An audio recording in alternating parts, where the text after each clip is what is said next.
Hello guys, welcome to new another blog. আমি দেবশ্রী আবারও এসে গেছি নিউ ব্লগে। আমি যাচ্ছি আমার গ্রামেতে, মানে রাজেশের গ্রামেতে। আমি 8 বছর বিয়ে হয়েছে, এই প্রথম যাচ্ছি। আমি ভাবলাম তোমাদের সাথে একটু শেয়ার করি। আর আমরা আমরা দাদিকে ছাড়তেও যাচ্ছি। তো চলো, রাস্তায় আমি দেখাতে দেখাতে যাব, আমার সাথে থাকো। যে ইউপি, আমাদের গ্রাম হচ্ছে ইউপি। ইউপি যেতে গেলে কি কি রাস্তায় পড়ে, মোটামুটি যতটা পারবো আমি কভার করবার চেষ্টা করব। তো দেখো, এটা এত সুন্দর রাস্তা দিয়ে আমি যাচ্ছি, আমার মনে হলো যে তোমাদের সাথে শেয়ার করাটা খুব দরকার। সেই জন্যই আমি শেয়ার করছি। আর ইউপির রাস্তা এত সুন্দর করে দিয়েছে, এত সুন্দর আমি ভাবতেও পারি না। আর ইউপিতে বেশিরভাগ, মানে তোমাকে আমি কি বলবো, রাস্তা এত চওড়া, ছোটোখাটো একটা প্লেনও নেমে যেতে পারে, কোনো অসুবিধা নেই।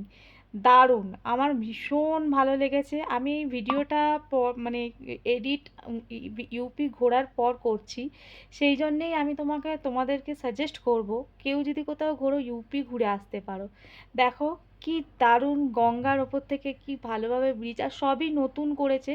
আমি কোনো পার্টির নাম নিয়ে বা কোনো কিছু নিয়ে বলতে পারবো না, কিন্তু ভীষণ ভালো। আচ্ছা, এইটা কি বলো তো, এইটা কিন্তু আমাদের ওয়েস্ট বেঙ্গলে পাওয়া যায় না। এটা একটা শসা। এটা এরকম, শসাটা এরকম দেখতে সরু সরু আর দারুণ। যাই হোক, যেদিন যাচ্ছি দেখো ইউপিতে প্রচুর পরিমাণে ক্ষেত, মানে যেদিকে তাকাবে চারদিকে ধান ক্ষেত আর ধান ক্ষেত, ধান ক্ষেতে ভরা। এত ক্ষেত আর বিশাল বড় বড় জমি নিয়ে ক্ষেত, দারুণ।